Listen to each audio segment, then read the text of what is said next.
si duke u bërë njëkohësisht më i madhi i atyre që dha ndërheqjen për të mos u rikthyer kurrë në kulmin e moshës tyre dhe të pjekurisë, jo vetëm politike, po edhe biologjike.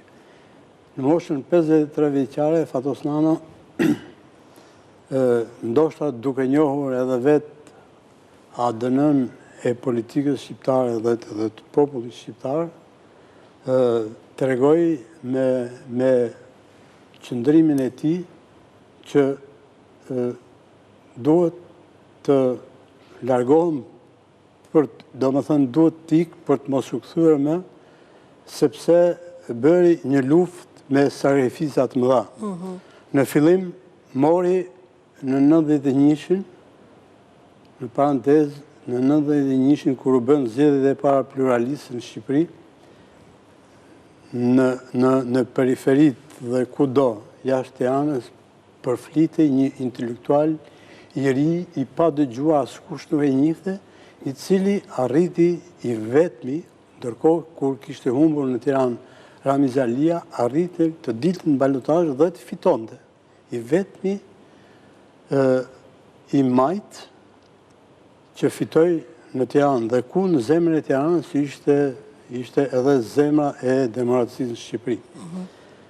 Pra, mori më pas një gangren, si që ishte Partia Punës së Shqipërisë, me besim, dhe e modernizoi deri në pikën ku sot është bërë partia që fiton mandatin e 4, ndër partitë e rralla, jo vetëm në Shqipëri, po edhe në Europë.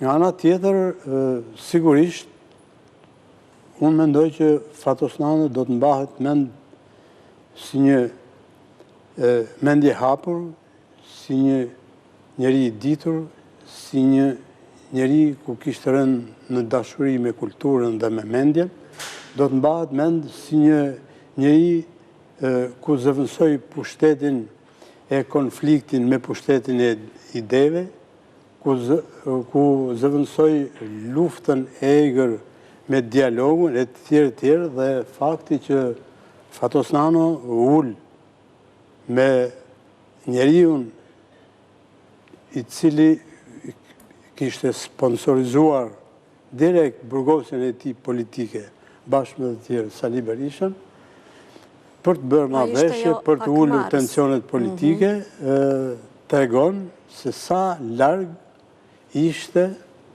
Fatos Nano në ndryshim nga liderët e tjerë të klasës politike shqiptare. E thënë shkurt, unë mendoj që Fatos Nano ishte jo në luftë as me veten, as me të tjerët, po ishte në luftë me kohën. Dhe pa dyshim mendoj që Fatos Nano kishte ardhur shumë shpejt, ashtu si që iku shumë shpejt për fat keq edhe nga kjo jetë. Sonja, është përmendur shpesh dhe vetë ish-kryeministri Fatos Nano ka folur për respektim të rregullave të lojës në politikë. Çfarë mendon ti se ka qenë shërbimi më i madh që ai i ka lënë politikës, klasës politike ditët e sotme? Shiko, Nano ishte kryeministër në një kohë të pazakontë për Shqipërinë, sot shumë për të brezat e prezuar rinj, në periudha të ndryshme. Sot për të rinj të brezat e rinj është e pakonceptueshme Shqipëria e vitit 1997, Shqipëria e vitit 1996, 98, 99 e kështu me radhë. Fatos Nano e mori Shqipërinë pas krizës së piramidave dhe luftës civile në 97, në konfliktit armatosur, pas ndërkohë që zgjente situata në Kosovë, konfliktin Maqedoninë e sotshme të Veriut ishte edhe më i ndezur për shkak të problemeve që kishte atje. Por pavarësisht dorëheqjes që ai bëri nga kryeministri në 14 shtator pas grushtit të shtetit, Nano ishte një kryetar partie shumë vizionar, sepse udhëhoqi mazhorancën e tij politike drejt diskutimit që më ardhi në pushtet në fakt në 97-ën, drejt ndërtimit të kushtetutës, dokumentit themelor, se pak flitet për këtë gjë sot. Domethënë sot Shqipëria ka për fat të mirë të asaj mazhorance dhe vizionit që Fatos Nano pati, kushtetutën ndër më të mirat në Europë, një dokument modern, rregullash dhe bashkëtese që garanton ekuilibrin dhe balancën mes institucioneve të pavarura. E udhëhoqi mazhorancën, madje ja besoi drejtimin e komisionit që ishte jesh ekstraparlamentar, zhvilloi atëherë në Pallatin e Kongreseve, nga sallat e Pallatit të Kongreseve, mbledhja e komisionit të posaçëm ad hoc për hartimin e kushtetutës, Sabri Godos, të ndjerit Sabri Godo dhe Arben Imamit. dy figura që nuk vinin fare nga radhët e Partisë Socialiste. Sigurisht ata bashkëvepronin me të tjerë konstitucionalistë dhe emrat njohur të jurisprudencës në Shqipëri, që kishin vizion dhe njohje të mirë të ligjit, teknikës legjislative. Dua të them që vendosja pavarësisht 14 shtatorit që socialistët kaluan në 98-ën, Nano e mblodhi veten me shpejtësi dhe nga pikpamja politike arriti të orientonte mazhorancën e tij socialiste për të bërë referendumin për kushtetutën. Dhe që prej asaj kohe në Shqipëri nuk është mbajtur më referendum. Referendum për një kushtetutë që është ndryshuar lehtësisht pas vitit të 2005 e këtej mbrapa. Shumë shpesh. Shumë shpesh, me thënë drejtën, dhe për te hartimit të kushtetutës për cilën socialistët kanë meritën pa diskutim, Nano ka meritën që e vendosi Partinë Socialiste në krye të partive europiane, duke i dhënë Shqipërisë rolin e një vendi paqësor në Ballkan, rolin e një vendi që luante një rol kyç për të shuar etjet dhe konfliktet që ishin shumë të edhshme në Ballkanin asaj kohe. Duhet kemi parasysh çfarë po ndodhte me Kosovën në 98-99 dhe me Maqedoninë e Veriut që është sot, siç e thash, dhe përtej kësaj udhëhoqi dhe një politikë dialogu mes vetë radhëve të Partisë Socialiste, duke e furnizuar Partinë Socialiste për fat mirë aso kohë me burime të reja njerëzore. Për shembull, socialistët kishin atë kohë disa kandidat për kryeministra, disa kandidat për ministrat brendshëm, disa kandidat për ministrat drejtësie, për ministrat jashtëm, për ministra kulture. Dhe po ta krahasosh për shembull dhe prurit që kanë ardhur në politikë në vazhdimsi, sidomos gjatë 15 viteve të fundit, tregojnë që ky diversifikim i njerëzve të rinj, i prurjeve të reja në politikë dhe aftësive të tyre si burime njerëzore ka ardhur duke u rrudhur. Nano e kishte këtë merit që mblodhi rreth vetes Kjerës një elitë të mirë politike të kohës, e cila i rezistoi duke e bërë Partinë Socialiste atë që thotë Martini të aftë sot për të marrë dhe mandatin e 4. Martin, a ishte ai modeli dur i politikanit për kohërat kur ai ka shërbyer, pra 91-shin, 97-ën, 98-ën e në vijim? Në fakt, Fatos Nano ishte për një kohë tjetër, e cila nuk i përket kohës sonë, por sigurisht për kohën, a i ka meritat jashtëzakonshme fundamentale, pasi, si që thash, mori një parti e cila ishte një rangall politike dhe me njerëz të indoktrinuar dhe të mpakur mendërisht dhe politikisht, kështu që kjo është një merit e jashtëzakonshme. Nuk e bën kushdo një sakrificë të tillë ku një djalë i ri të marrë partinë më të mbyllur në Europë dhe të ketë paktën vizionin për ta dërguar aty ku në të vërtetë e dërgoi zoti Nano. Ashtu siç ka meritën që i dha vetes disa cilësi të jashtëzakonshme për t'i patur një njeri i pasprovuar, i panjohur deri atëherë në politikë.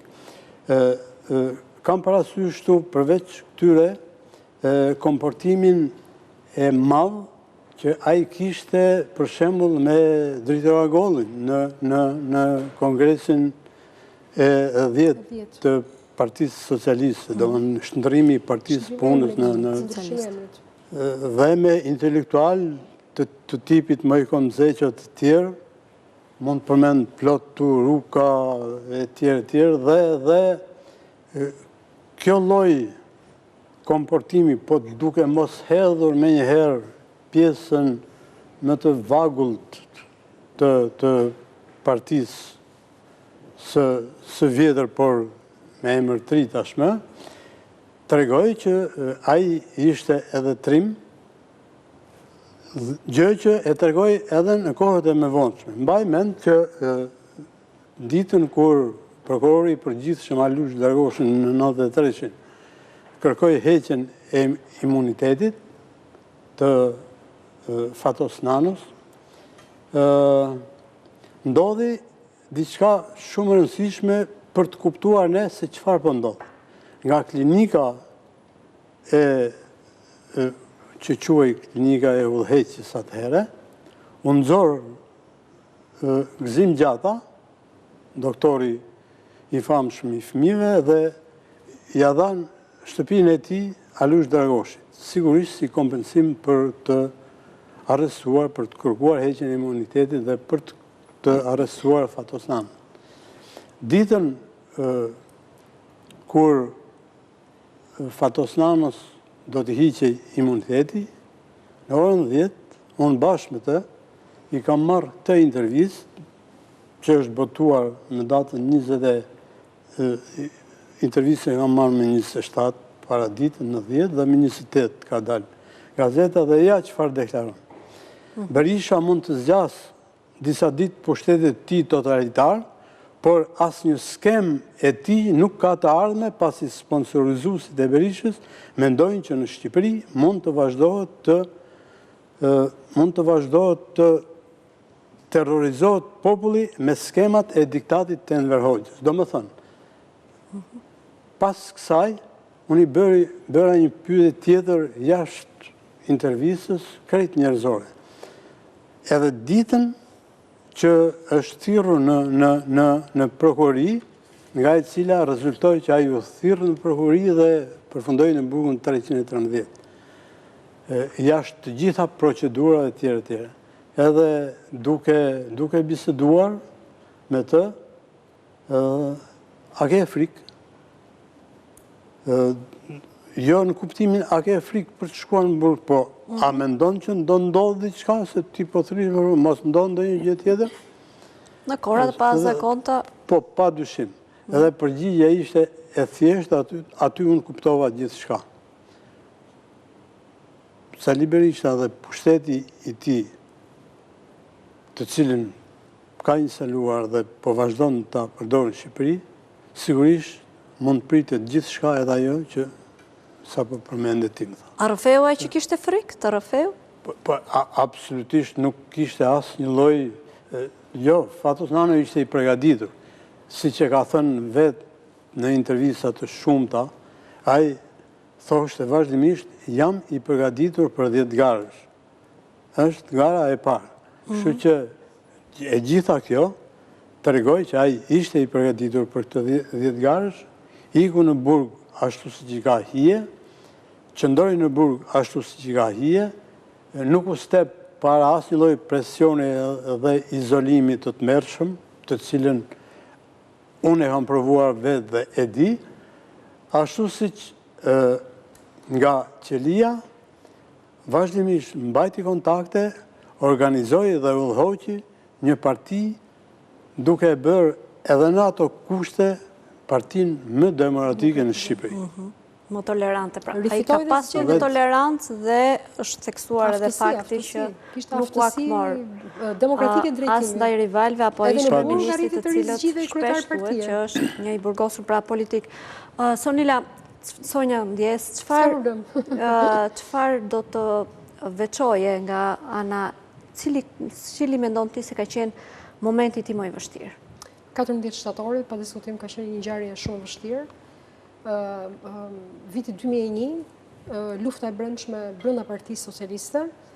Atëherë aso kohë mbledhja e famshme e Komitetit Përgjithshëm Drejtues, mbledhja e KPD-s famshme në dhjetor të vitit të 2001, që zgjati 3 ditë në Pallatin e Kongreseve, ku u bë një përpjekje nga brenda rrafëve të Partisë Socialiste për ta izoluar Fatosnanën për herë të dytë. Ai ka patur plot momente të vështira.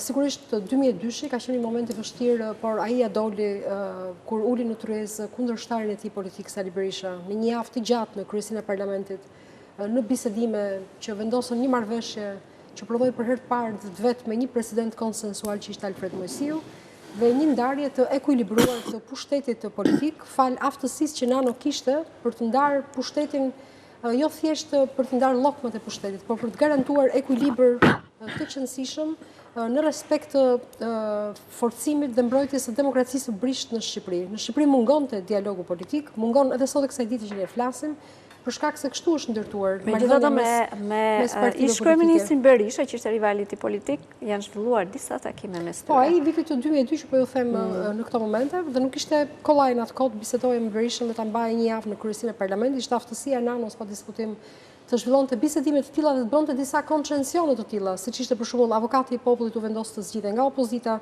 traditë që vazhdon dhe sot, kontrolli i lartë i shtetit dorëzua opozitës, traditë që vazhdon akoma dhe sot, ndarja dhe balanca e Komisionit Qendror të Zgjedhjeve, formula që është 4-3 për të siguruar që dhe opozita të kishte valvërët e saj të sigurisë për proceset zgjedhore që vinin më pas, edhe njësër institucionës të tjera, deri tek bisedimet për drejtuesin e ri të shërbimit informativ shtetëror. Në atë kohë në 2002 ishte Fatos Klosi, drejtuesi i Shishit, i cili pas kësaj marrëveshje u lirua nga detyra, u emërua dikush tjetër, i cili ka ndruar jetë nuk jeton më, por dua të them aftësia e tij për të ulur në tryez kundërshtarin politik ishte një cilësi që mungon. Dhe për të arritur marrëveshje për të lëshuar, thënë ndryshe. Ai ishte një lider vizionar me aftësi për dialog. Domethënë, nëse kishte një kusht themelor dhe ka një kusht themelor Bashkimi Evropian sot është dialogu politik mes palëve. Gjë që kërkohet në çdo progres raport. Po sepse është kushti i Kopenhagenit, i kartës së Kopenhagenit e detyrueshme për të anëtarësuar një vend në Bashkimin Evropian. Kështu që ai me erudicionin e tij politik dhe komunikimin modern që e karakterizonte, përtej drithijeve të tij si person, arriti ta dominonte jetën politike të vendit me dialog, duke e nxitur si të vetmin mekanizëm komunikimin mes partisë politike të vetës në radh parë dhe partive të tjera politike. Dhe këtë e tregoi fakti i funeralit që u zhvillua sot. Fatos Nano ka 20 vjet, nuk është më në politik.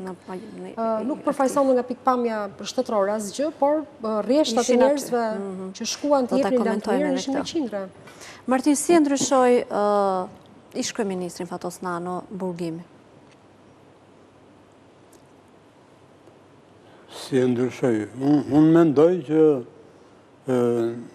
nuk ndryshoi shumë, e bëri më të vendosur, sigurisht, e bëri më të vendosur në aspiratat për paqe dhe prosperitet demokratik, të cilat arrihen vetëm me politikë dhe me demokraci, ashtu siç e thash, ishte i qartë dhe i sakt në ato 10 garshin e tij, ku betejat nuk kishin kohë dhe mbarim, ishte njeriu i cili kishte një kthjellësi të jashtëzakonshme sa nuk e imagjinoje dot se si ka mundësi një njeri kaq i izoluar, siç ishte ai dhe shumë të tjerë në burgun e Tiranës, të kishin informacion të tillë, detaje të tilla dhe që të kishin një kurajo për t'u admiruar. Unë vetë kam marrë shumë kurajo nga vetë Fatos Nano, edhe në ato kushte ku komunikimi nuk ishte verbal për ata që na ndjekin, po ishte vetëm me copa letrash, me shkrim. Është një letër këmbimi jashtëzakonshëm që kam pasur. Çfarë mund të veçosh diçka nga ai letër këmbimi? Ka jashtëzakonisht shumë. Sigurisht ajo do jetë është pikërisht koha, do jetë pjesë e një libri që kam në proces. Janë të gjitha letra të shkruara me shkrimdorë, në ato kushte që dihet, sa si fillim në letra paketat cigarësh apo alumin cigarësh, sa në letra çokolatash apo letrat tjera ku mbështilleshin ushqime që mund të vinin një herë në 15 ditë ose një herë në muaj. Ka plot gjëra të tilla. Më kujtua tani një fotografi e fotografit të njohur Armando Babani me një çokoladë dove dhe nuk e harroj kurrë. Ka qenë në shkurt të vitit 94, kur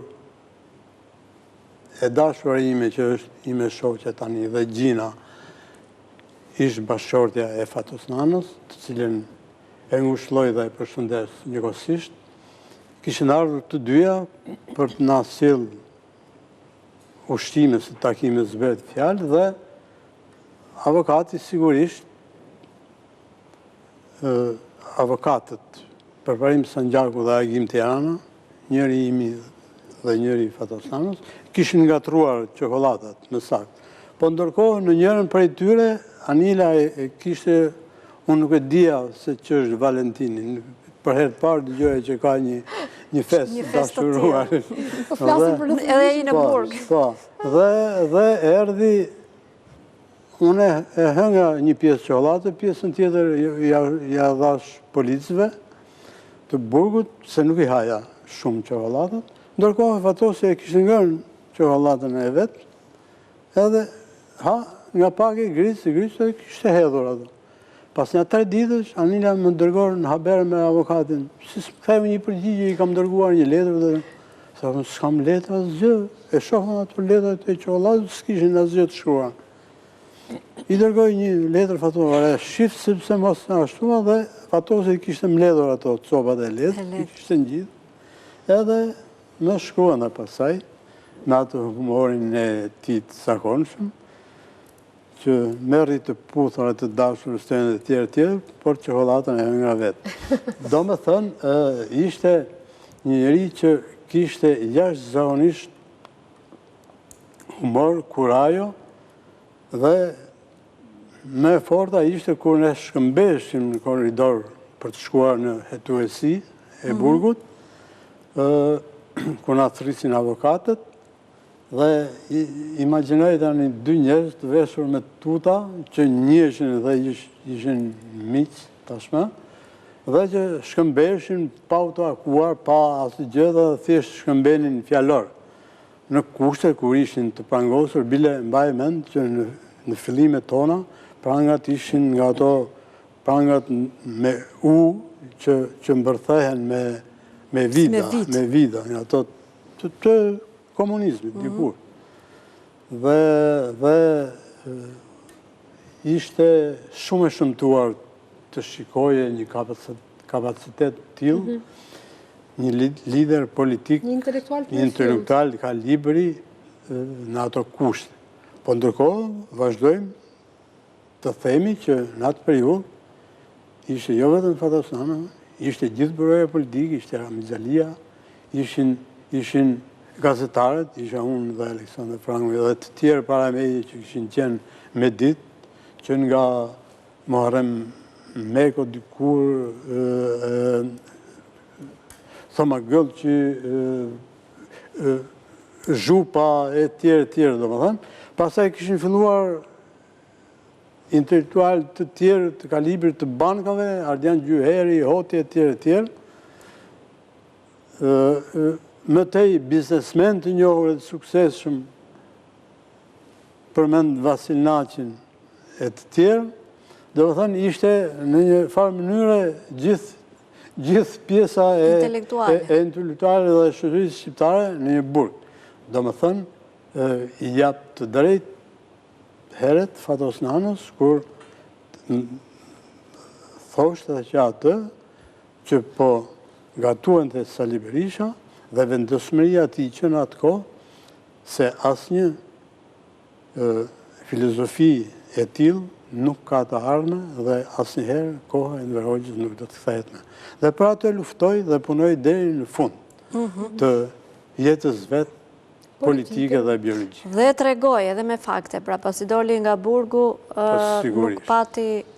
nuk pati hakmarrje ndaj ish kryeministrit rival të jo vetëm kaq, nuk pati hakmarrje, po sfidoi edhe vetë partinë e vetë, e cila këmbgulte në kuptimin e bazës, po them, që duhej të hakmerre ndaj ati liderit politik, për edhe ai bëri pikërisht kundërtën,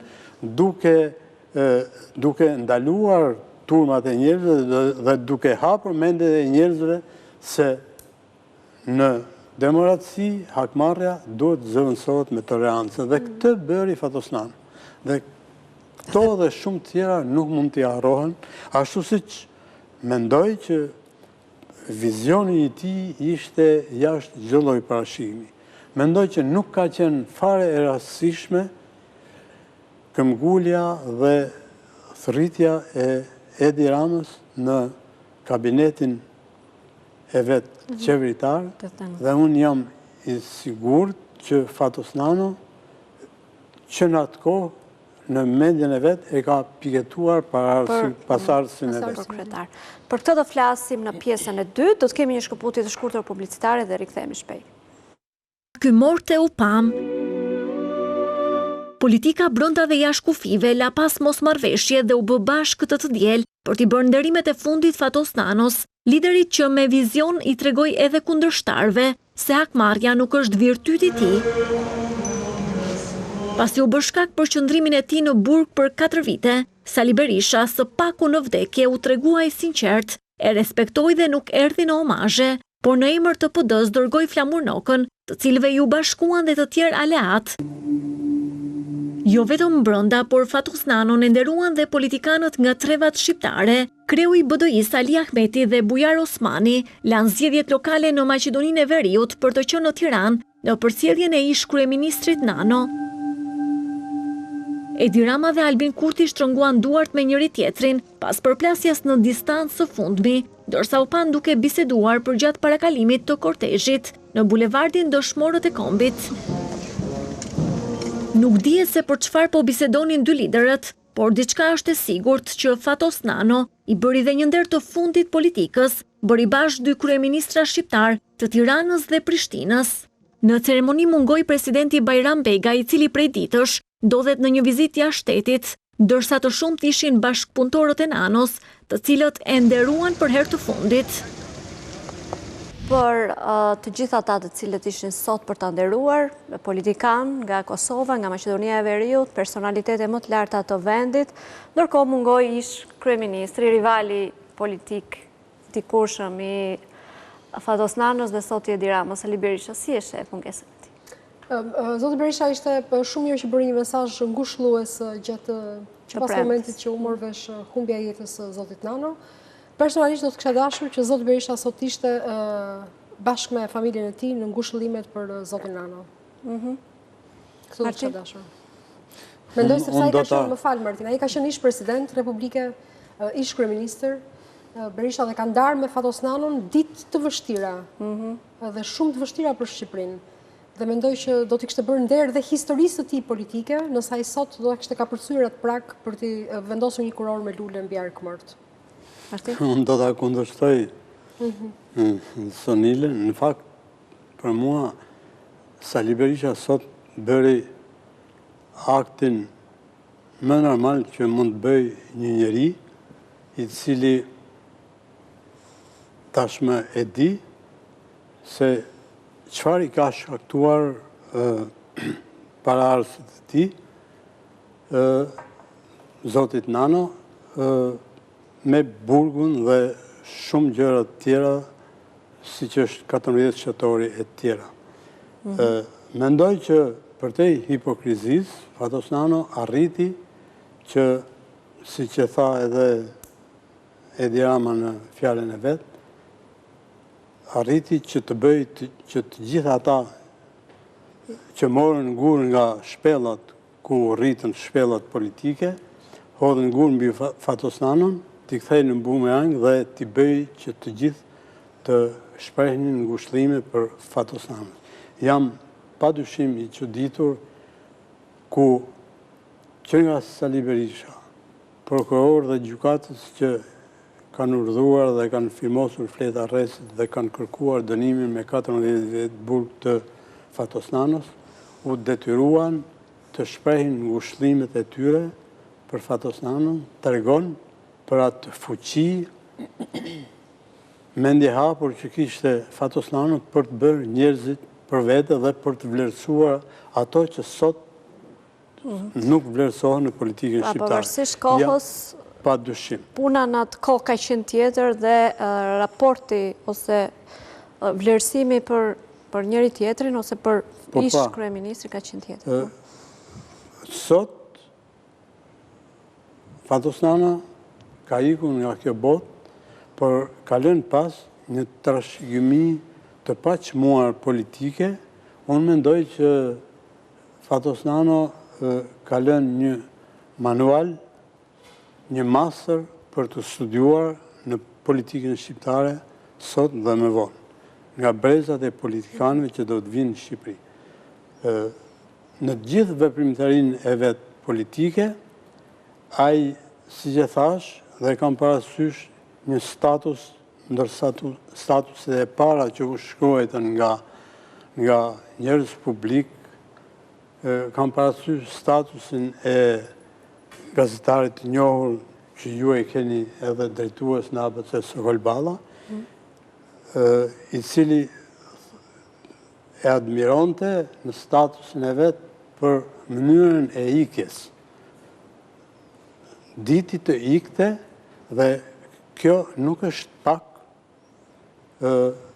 për një lider i cili jetoj në një politikë dhe në një shoqëri ku konflikti ka qenë prezent kudo.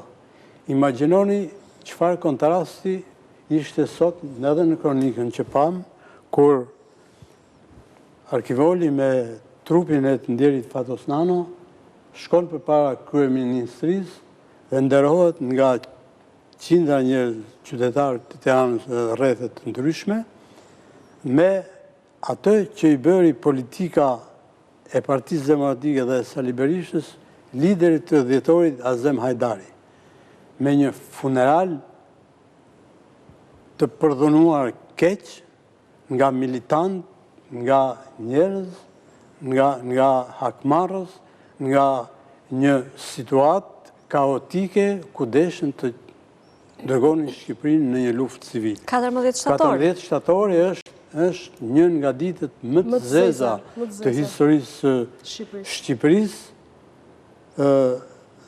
Ndoshta më keq se sa 97-a, pasi u tronditën dhe u mundua të krijoj një shtet konglomeret aziatiko-afrikano, nuk di çfarë të them, në ato shtete ku bëhen grupsht e shteti njëherë në 2-3 vjet. Kur janë mënuar institucionet më të rëndësishme të vendit. Po, Sonila ka qenë pësoj në RTS, unë kam qenë në RTS dhe e dim mirë. Salla e seancave plenare, unë do hy në kryeministri, u mor godinë e radio televizionit shqiptar. E tjera. Dhe sot, politika e të majtës është ajo politika që frymëzoi Fatos Nano. Sot, për paradoks, për shembull në krye një ndër drejtuesit apo të këshillit drejtues të radio televizionit shqiptar është antar apo ka punonjës që kanë qenë në krye të grushtit të shtetit në marrjen e radio televizionit shqiptar. Dhe këto janë votuar edhe nga mazhoranca, nga Partia Socialiste. Sot, do me thënë, ka shumë gjëra që politika e sotme duhet të kujtoj, të marrë masa dhe të shikoj përtej vizionit të kohës dhe të momentit, ashtu siç vetë Fatos Nano tregoi në gjithë qëndrimin e tij politik gjatë këtyre viteve. Sonja, çfarë kanë trashëguar socialistët nga drejtimi i Fatos Nanos që e kanë akoma? Aftësim për të bashkuar atëherë kur rrezikun e kanë përballë shumë afër, nuk shqetësohen kur rrezikun e kanë në horizont. E shohin dhe janë të ndërgjegjshëm për çfarë mund t'u afrohet, por e lënë si puna asaj kafshës që e lë t'i afrohet deri në distancën që mund ta kontrollojnë dhe pastaj këtë e kanë fituar si instinkt nga Fatos Nano, nga aftësia e tij për të reaguar në momente decizive, pas të dëgjesave dhe pas konsultimeve dhe pas debateve të brendshme në Partinë Socialiste dikur, pas një lufte shumë të ashpër brenda llojit, brenda vetë socialistëve, Fatos Nano kishte qartësinë dhe kthjellësinë për ta lënë debatin të dekantonte në momentin e duhur pa lënë partinë të shpërbëhet. Dhe rasti që mund t'u jap për këtë është kjo KPD e famshme e vitit të 2001, që u mbajt për 3 ditë në Pallatin e Kongreseve, me dyert të hapura aso kohe, njerëzit panë se çdo të thoshte debat i cili në momentet e caktuara edhe degradoi mes vetë antarëve të Partisë Socialiste që ishte edhe në pushtet. Fatos Nano nuk ishte kryeministër, por Fatos Nano pati qartësinë për të mos ta vazhduar më tej atë dhe lëvizjen për katharsis të vitit 2002 që e pasoi, lëvizjen për pastrimin e Partisë Socialiste që e çoi atë në rikthimin në krye të qeverisë në vitin 2002 deri në vitin 2005. Një reformator i partisë. Por kishte aftësinë dhe qartësinë për të mos ta vazhduar deri aty ku sot PS-ja mund të ishte e thërmuar. Do të thonë ai e bëri atë lëvizje. Pra kemi një PS që vjen prej asaj PS-je. Pa diskutim. PS-ja që është sot është produkt i aftësisë Fatos Nanos për të ndërtuar institucione demokratike brenda, të cilat kanë aftësi të diskutojnë, të konvergojnë me njëra tjetrën në momentet caktuara dhe të ndjejnë kur rreziku ju afrohet. Sigurisht Rama sot e ka çuar në një tjetër sofistikim Partinë Socialiste. E ka kthyer Kjo është pyetja ime, si është PSO me Edi Ramën dhe si është me Fatos Nano? Partia Socialiste e Fatos Nanos ishte një parti e një kohë tjetër. PSO-ja vetë ka jetuar në disa kohë. Dhe Nano iku për të mos ikur asnjëherë nga historia e Shqipërisë, pikërisht për këtë aftësinë që pati. PSO në një kohë të para viteve 90 e shndroi në brenda pak muajsh antarët e Internacionale Socialiste dhe një parti që gëzonte një reputacion publik vetëm për shkak të faktit se njerëzit kishin lirim për të diskutuar dhe askush nuk përjashtohej se mendonte ndryshe. PSO-ja që trashkoi Edi Rama është kjo PSO, por përballë sfidave të kohës dhe konjunkturave të kohës dhe çfarë Shqipëria është sot, e pa krahasueshme me Shqipërinë e viteve 2095, 2005 etj., është një parti që përballet me të tjera sfida. Slogani elektoral i socialistëve ka qenë nga viti 97 së bashkun udhë të mbar, 1997-2005, ndër të cilat ishte edhe antarësimi në Bashkimin Evropian. Dhe thirrja që u bë në vitin 2003 në samitin e Selanikut me të gjithë udhëheqësit e Ballkanit Perëndimor ka qenë pikërisht kjo. Aspirata e vendeve tona ishte e mikpritur nga vendet anëtare të BE-s. Mbaj mend dhe Martini besoj mban mend ardhi në Shqipëri të ish kryeministri Romano Prodi në emër të Komisionit Evropian atëherë, që ju lutej gati klasës politike në parlament, më shumë e kishte për opozitën, që kërkonte stabilitet dhe dialog, sepse rruga e Shqipërisë do të ishte shumë e shkurtër drejt Bashkimit Evropian, kështu që sot socialistët me aftësinë e Ramës për ta kthyer në një makinë elektorale kanë mundësi që shanset e një partie elektorale dhe politike t'i kthejnë në një parti qeverisëse dhe historike nëse përmbush misionin antarësimit të Shqipërisë në Bashkimin Evropian. Kjo është synimi. Si është Partia Socialiste me Ramën? Pa dyshim, fakti që... Pra, qëfar mund t'i vendosin përballë njëri tjetrit? Qëfar kanë marrë e qëfar kanë dhënë, thuash, nga ai drejtimi? Është një simbioz. Fatos Nano iku si aristokrati politikës shqiptare, la një parti të konsoliduar, një makinë elektorale të cilin Edi Rama e shndroi në një makinë gati futuriste elektorale, e cila ka mandatin e 4. Dhe këtu jemi përballë faktit që çdo lloj argumenti bie kundra, bie poshtë për faktin se Edi Rama ka mandatin e 4 në krye të Partisë Socialiste dhe në qeveri. Nga ana tjetër, në kuptimin e demokracisë së brendshme, për hir të vërtetës, kjo duhet thënë, ka hapa pas.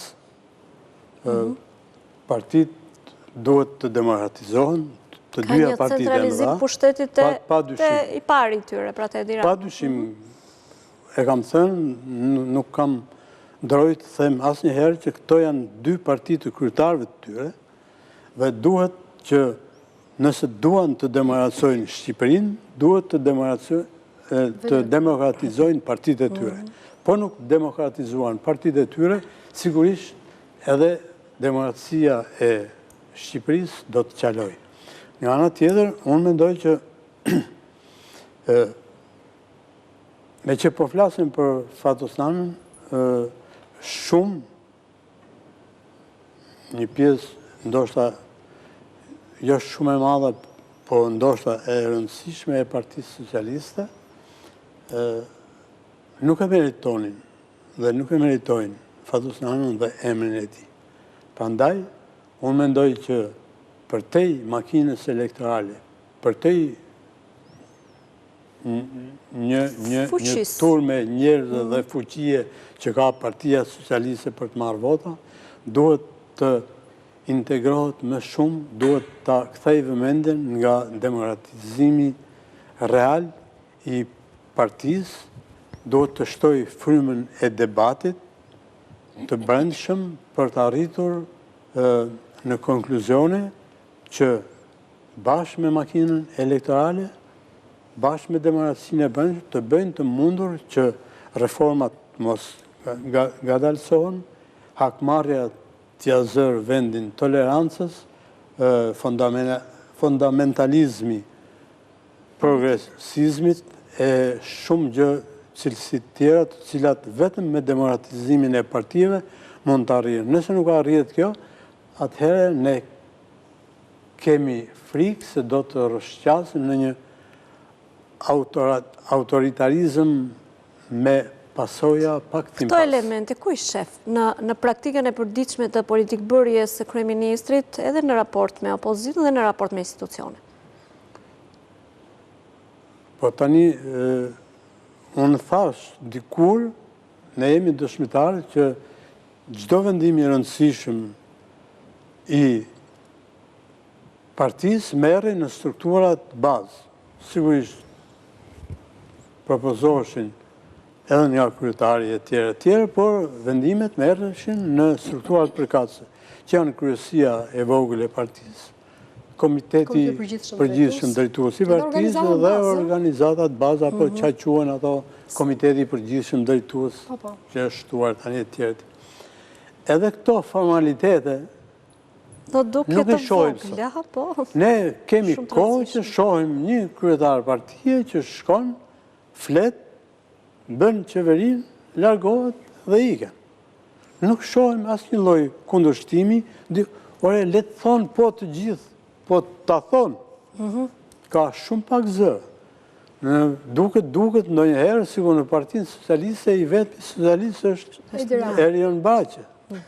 Kritiku i qeverisë. Kështu që unë mendoj që modeli i Erion Baçës, le ta themi, duhet të shtohet, duhet të lullëzoj në partinë e cila pretendon dhe që ka shumicën, ka një avantazh të madh, ka shumicën e elektoralit në Shqipëri, pothuajse në të gjitha zgjedhjet. Kështu që kjo është një mundësi e artë që i jepet dhe që e kanë në pjatë nga trashëgimia që ju la ai që iku sot, Fatos Nano.